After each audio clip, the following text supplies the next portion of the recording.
അസ്സലാമു അലൈക്കും ഗൈസ്, എന്തൊക്കെയുണ്ട് എല്ലാവരുടെയും വിശേഷം? എല്ലാവർക്കും സുഖാണോ? എങ്ങനെയുണ്ട്? എല്ലാവരുടെയും നാട്ടിലൊക്കെ മഴയുണ്ടോ? എന്തായാലും മഴയൊക്കെയാണ്. എല്ലാവരും ശ്രദ്ധിക്കുക, പ്രത്യേകിച്ച് വടക്കൻ ജില്ലകളിലുള്ളവരൊക്കെ സേഫായിട്ടിരിക്കുക. അള്ളാഹു എല്ലാവരെയും കാക്കട്ടെ, ആമീൻ. അപ്പം ഞാൻ ഇന്നും വന്നത് ഖുറാനുമായിട്ട് തന്നെയാണ്. ഇന്ന് വന്നത് എൻ്റെ കയ്യിൽ ഖുറാനുണ്ട്. ഇത് അമ്മ ജുസു ആണ് എൻ്റെ കയ്യിലുള്ളത്. ഇതിനകത്ത് അമ്മ ജുസു എന്ന് പറയുമ്പോഴത്തേക്കും നമ്മുടെ 78ാമത്തെ സൂറത്ത് മുതൽ 114ാമത്തെ സൂറത്ത് വരെ ഈ ഖുർആനിലുണ്ട്. അപ്പോൾ 78ാമത്തെ സൂറത്ത് എന്ന് പറയുന്ന സൂറത്ത് നെബ ആണ്. നെബ എന്ന് പറയുമ്പോൾ പലർക്കും അറിയാൻ സാധ്യത ഉണ്ടാവില്ല, അറിയാത്തല്ല, ഓർക്കാൻ സാധ്യത ഉണ്ടാവില്ല.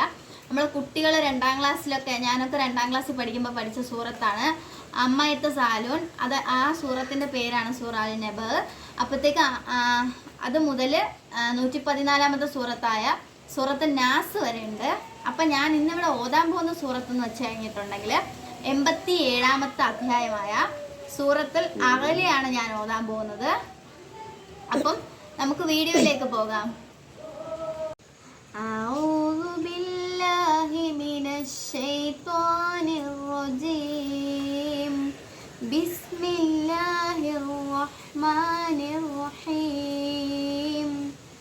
سبح اسم ربك الأعلى الذي خلق فسوى والذي قدر فهدى والذي أخرج المرعى فجعله غثاء أحوى سنقرئك فلا تنسى إلا ما شاء الله إنه يعلم الجهر وما يخفى ونيسرك لليسرى فذكر إن نفعت الذكرى سيذكر من يخشى